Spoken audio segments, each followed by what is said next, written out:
worship team for leading us so well each and every week. I'm going to introduce our guest speaker today. In fact, why don't we have Greg and Debbie Mitchell from Every Nation Vancouver both come up so you can see our wonderful friends here from Vancouver. We've known this couple a long time. Greg and I met in high school, actually, in our hometown of Port Alberni in Vancouver Island, and we were in the same dormitory residence at University of British Columbia, and he was the best man at my wedding. I was involved in their wedding, and so we've known these guys for a long time, and it's just such a privilege to not only have friends like that, but also to have be in ministry together in the Every Nation family. So, do you want to say anything? Say hi to the congregation? Okay. Yeah. Okay. All right. Hi. No, it's really good to be here. It's wonderful to travel to Toronto again with my husband and come and be with all of you. We had a wonderful day yesterday with some of your leadership, and there really was such a wonderful sense of, you could feel the commitment that came through the leadership here and you young people. It's just very inspiring. Back home, church is happening soon, and we don't get to live stream in, although I love the idea. But yeah, I think from our home we have, how many children? It keeps growing. We just took in another one.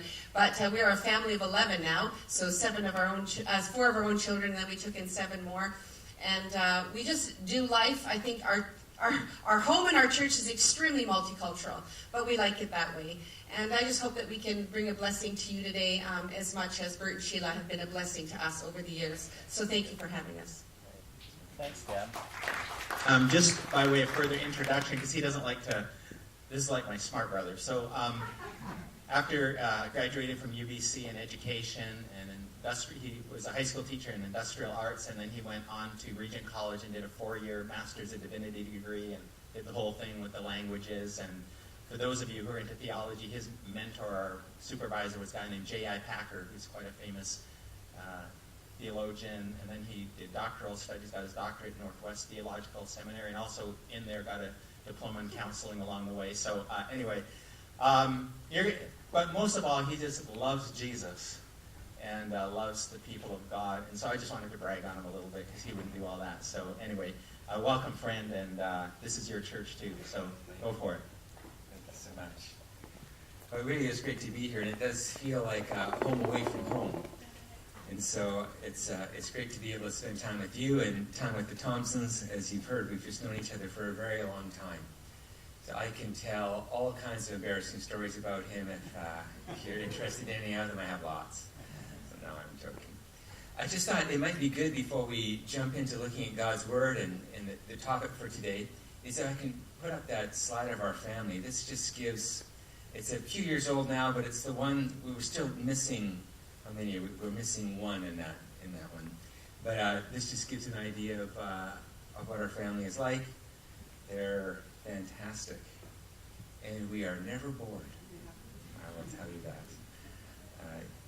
So we're going to be talking today about depression, and this is a sensitive topic.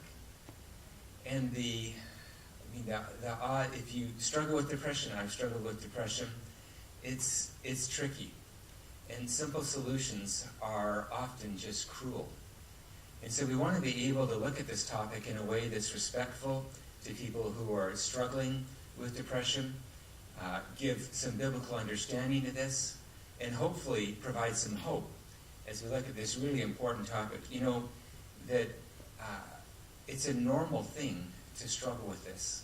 They say that 1 out of 6 people at some point in their life are going to struggle with this issue. They say that women could be as high as 1 in 3 are going to be struggling with this issue. So it's common, and it's normal, and it's not something to be embarrassed about, but it's something that we can bring toward God and actually find life in those places. Let me give some definitions of depression that might be helpful. The kind of classic definition of depression is feelings of severe despondency and dejection. So I hope you'll feel encouraged with that. But it's what it is. There's another definition that says that it's anger turned inward. That's an interesting thought, that it's actually rooted in anger but that anger turns in on the person, and they become maybe most angry with themselves and feel like they just don't have what it takes to rise above the issues that they're facing, and so that anger turns in on themselves, and it looks like depression. Another definition is an emotional commitment to what is not. An emotional commitment to what is not. That can sound, if you're depressed, that sounds condemning. But it is.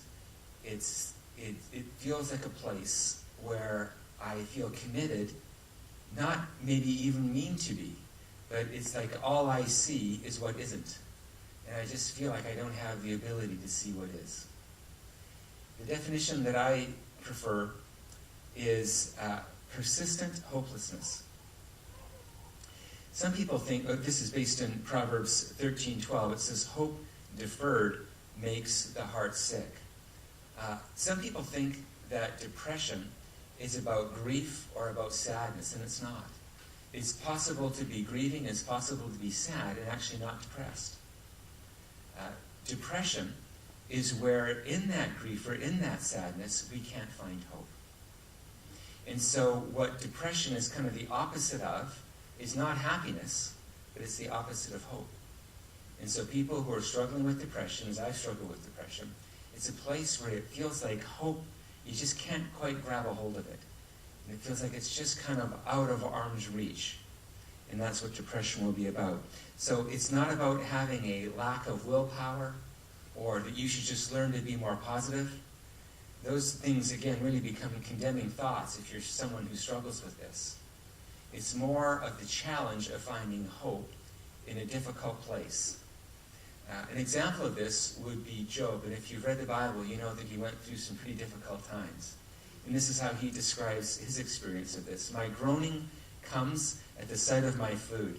I don't even want to eat.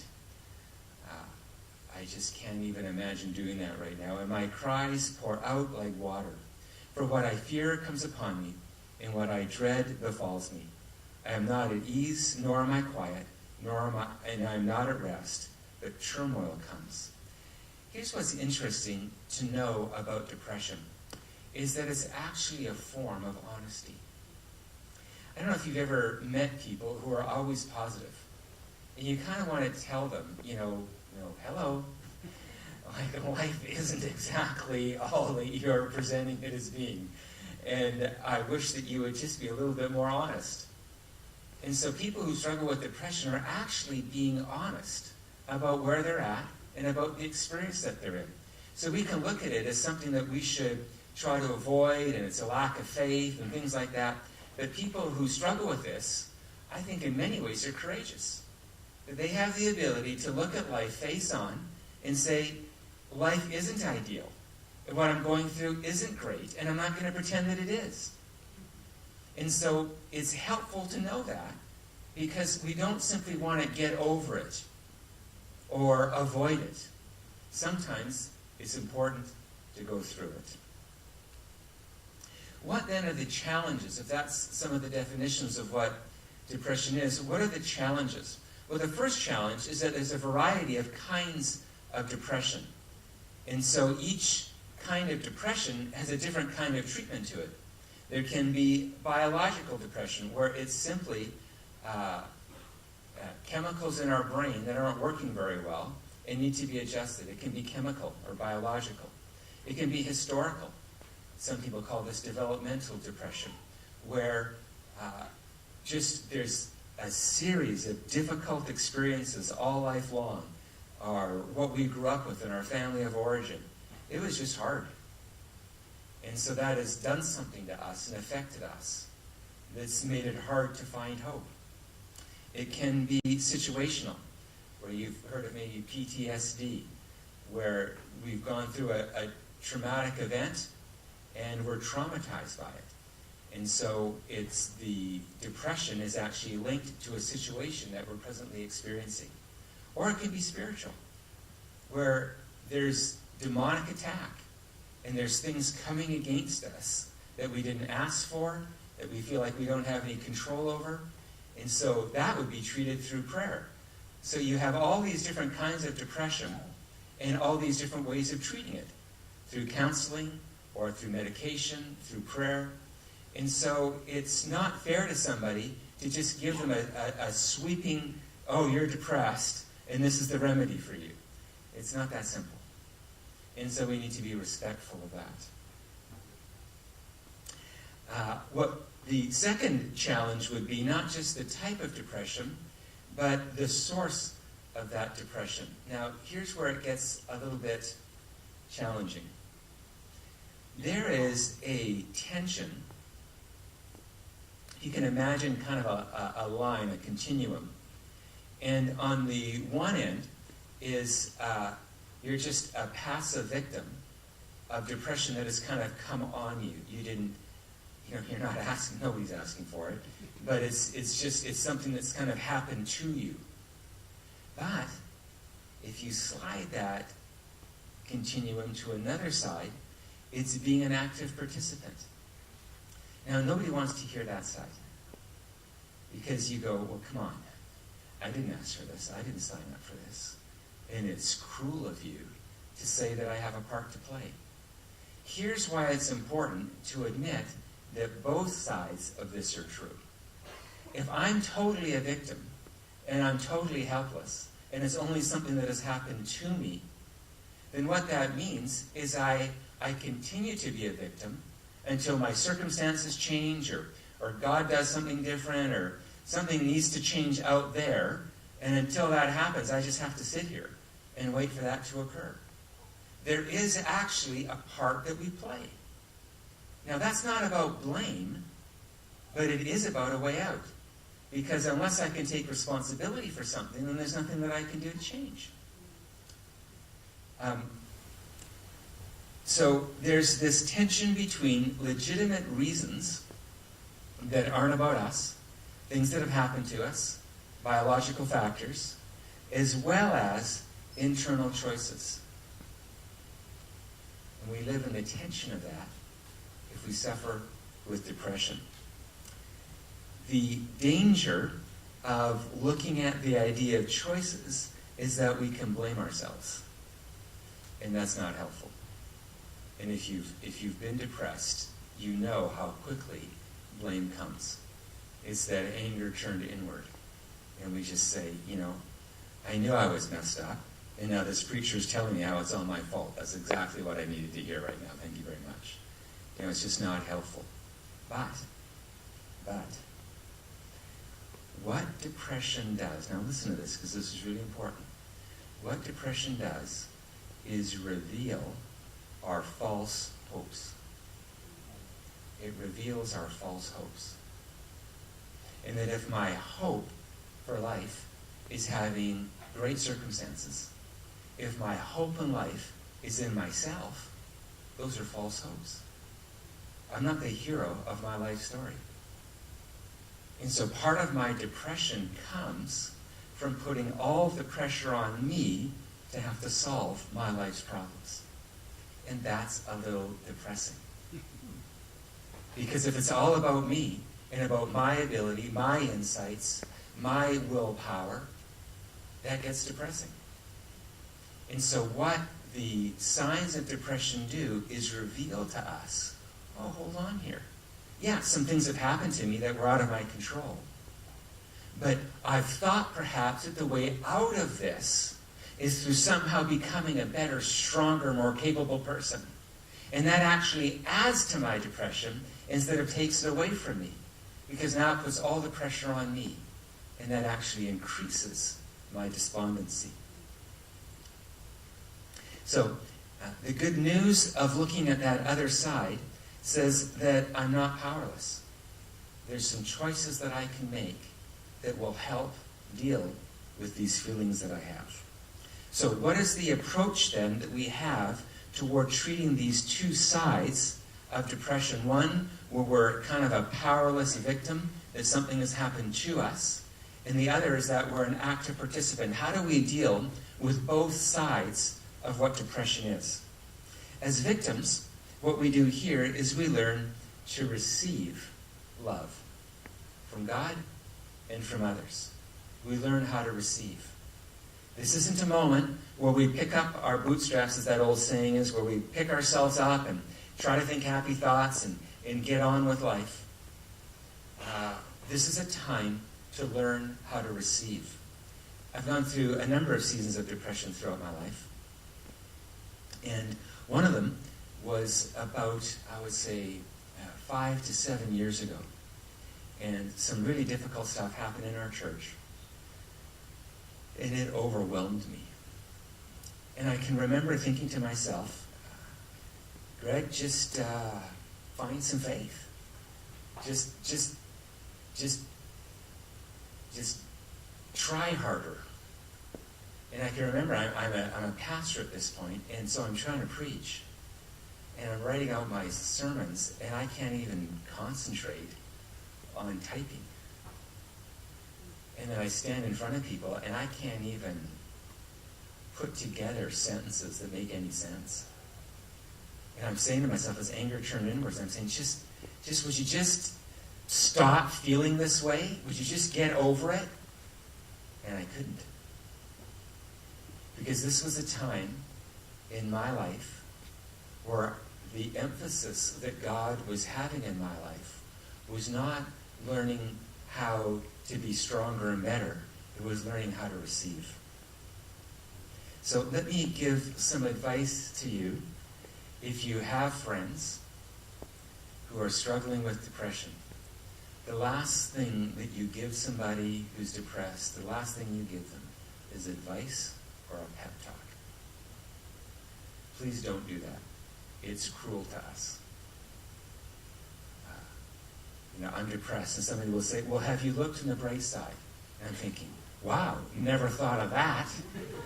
I wish somebody would have told me that a couple of years ago. I could have saved myself a lot of heartache. Thanks, I never thought of, the bright side. Or, I had an uncle who was depressed, and what he did is this, this, and this. And it's like, are you serious? Because you know what sometimes happens when someone's depressed, the people around them? It makes them awkward. And so in order to overcome their awkwardness, they want to get you out of your depression. It has nothing to do with helping you. It's just they feel uncomfortable while you're sullen. And so please, if you talk to somebody who's depressed, that's not their response. There's a better response. And it's what people call empathy.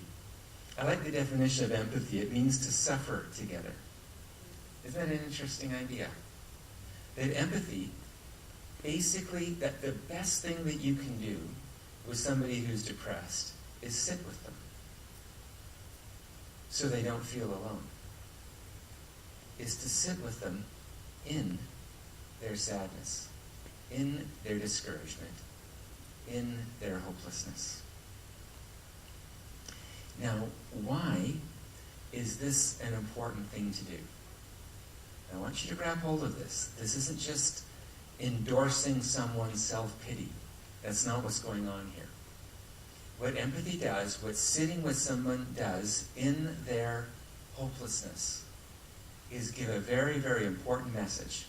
And it's this: that our hope out is not centered on us and our willpower or on our circumstances.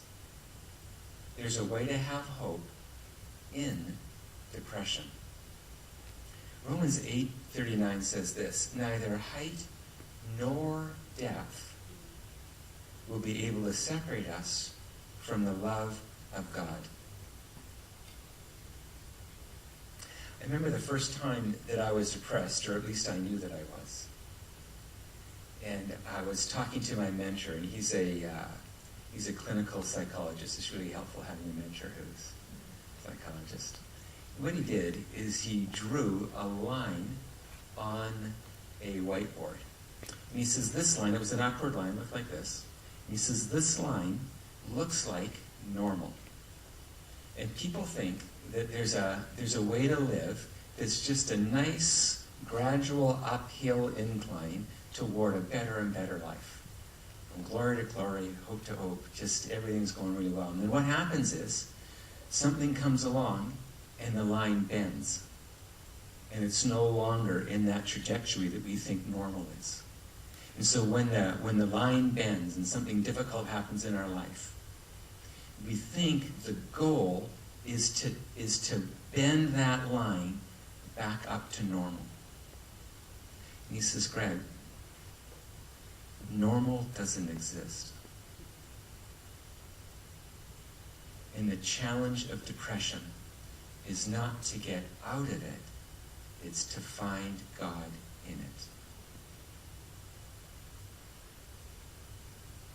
And he said something that I can testify to being true.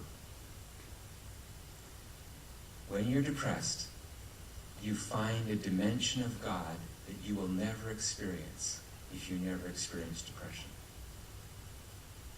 So I have learned over the years to befriend depression and not be afraid of it or even try to get out of it.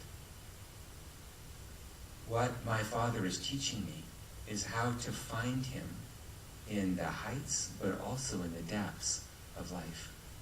Now here's what's so great about that. If I can find God in the depths of life, my hope is sure. Because now my hope is not dependent upon circumstances. My hope isn't dependent upon my willpower.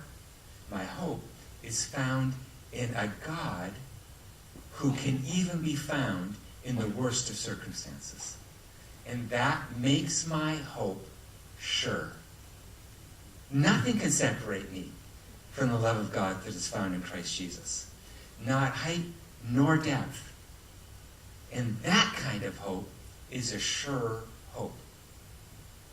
So I remember times when I can feel depression coming.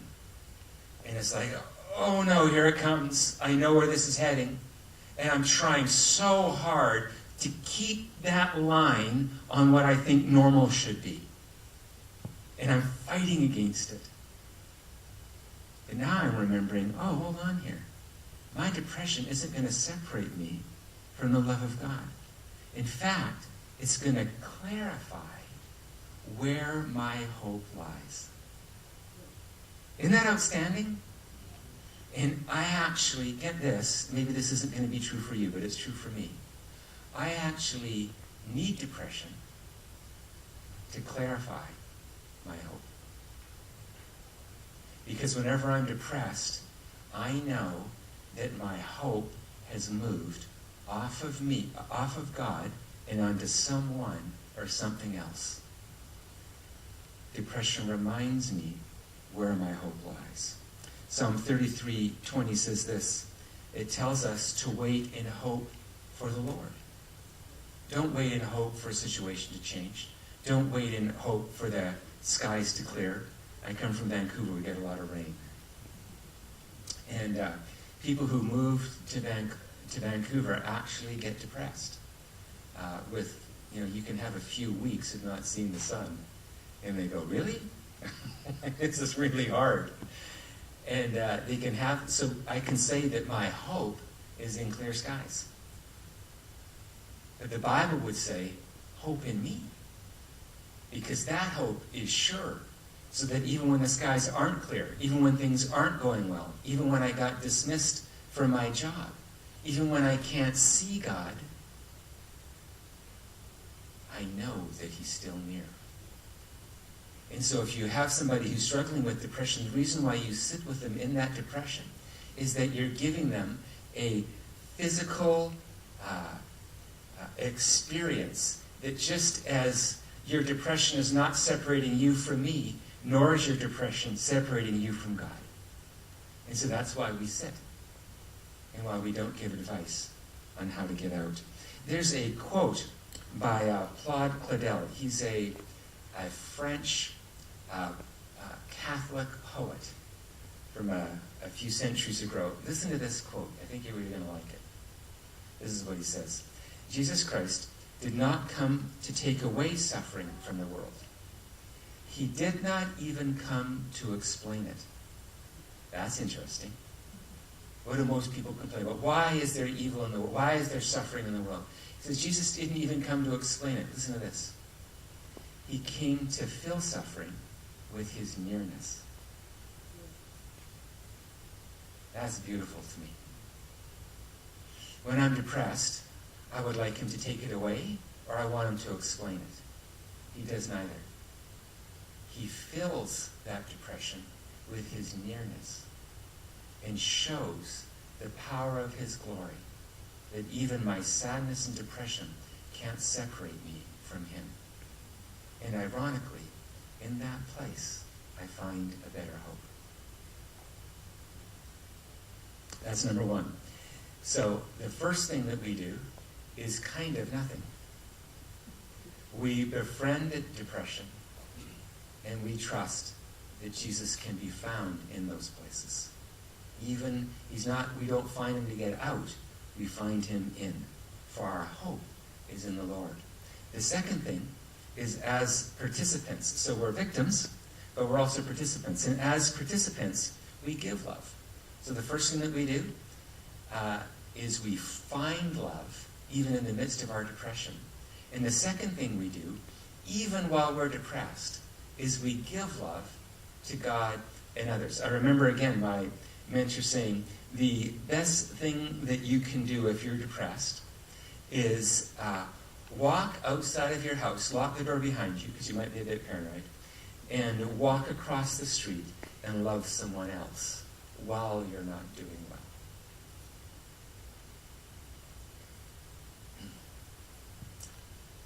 There's an interesting reality that says, even when I feel hopeless, if I can give hope to others, it gives me hope. Even when I'm hopeless. If I can give some hope, if I can give some love to others,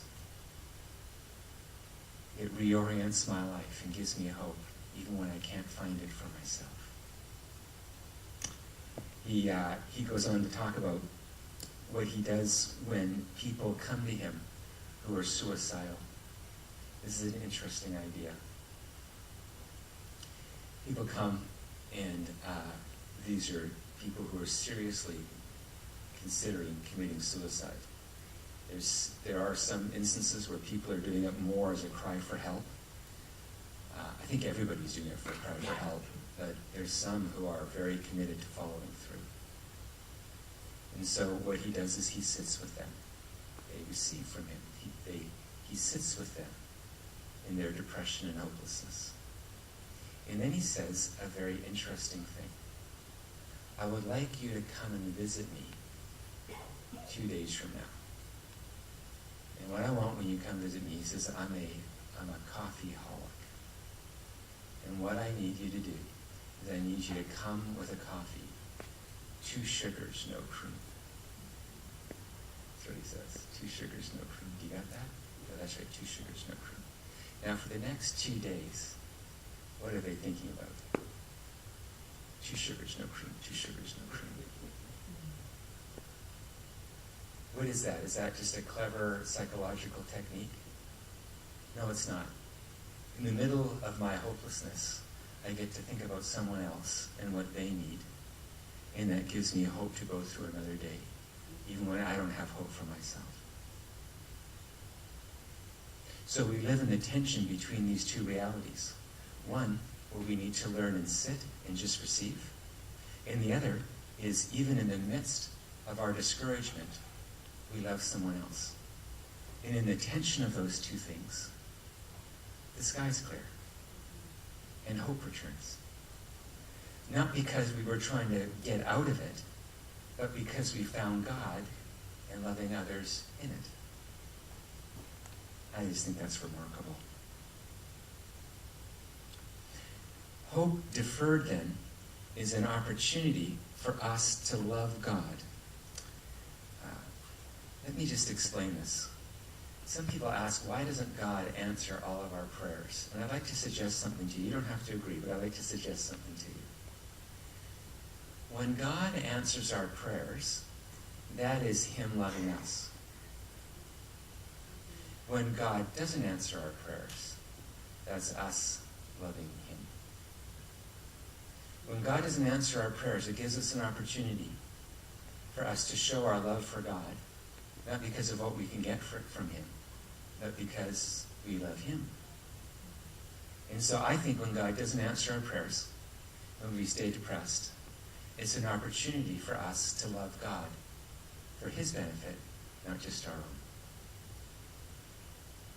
What if the struggles in life that we go through are God saying to us, I know I love you, I'm quite confident of that, but I'm giving you a moment to let you love me.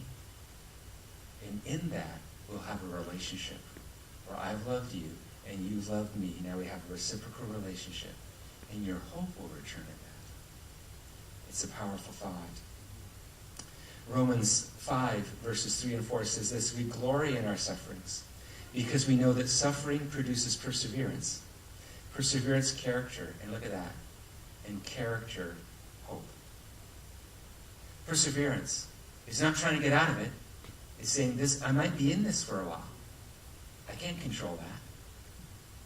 But I can receive love in that moment, and I can give love in that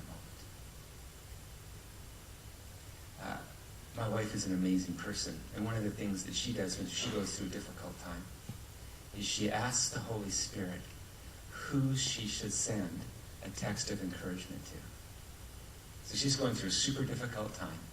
And in that moment, she says, Holy Spirit, who needs encouragement? Because I know what it's like to need encouragement. I'm in a place like that. I don't know if I can get encouragement, but I can give encouragement. And as she gives encouragement and hope to others, she finds her hope returns to her. It comes as a gift.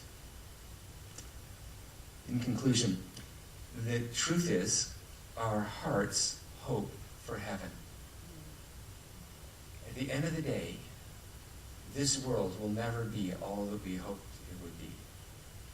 I have an amazing wife, I have great friends, just incredible kids. And I long for heaven. And there's something in all of us, Ecclesiastes tells us it's true, there's something in all of us that God has put eternity in our hearts. And depression is a sign that you're being honest, that what you really long for is the coming of God's kingdom. And to see him and to know him. To be one with him. And our hearts all long for that. And if you've never been discouraged or hopeless, maybe you need to raise what you're hoping for. And it'll mean that you'll get depressed now and then. It'll mean that you have a better hope. You're hoping for the coming of God's kingdom. Therefore, we don't fix our depression. We let it purify our receiving and giving of God's love. For he is our hope. Set your hope in the grace to be brought to you when Jesus Christ is revealed at his coming. 1 Peter 1:13 says. Can I please leave you with this thought? Don't fix your depression. Don't fix the depression. Receive and give love in that place. Befriend it. It's not your enemy. The enemy is trying to come and steal away from you the ability to give and receive love. And he does that, perhaps, by bringing discouragement to you. But if you can figure out how to receive and give in the midst of depression, you're free. Even if you stay sad, you're free. And you will discover how nothing can separate you from the love of God. Let's pray together. Father, I thank you that you give us difficulties, and you can use the attack of the enemy for a greater good. You can even use things like anxiety and depression and mental illness, not to punish us or tell us just how horrible we are, but you use those things to purify our hope. And so we declare today that our hope is in you, and it's in you that we wait for. We wait even in our discouragement. We wait. Even in our despondency, we wait. And I thank you that you meet us in those places, that you fill our suffering with your nearness. And you show to us how magnificent and powerful your hope really is. So give us the comfort we need as we go through these difficult times, the comfort that comes from putting our hope in you. In your Son's name, amen.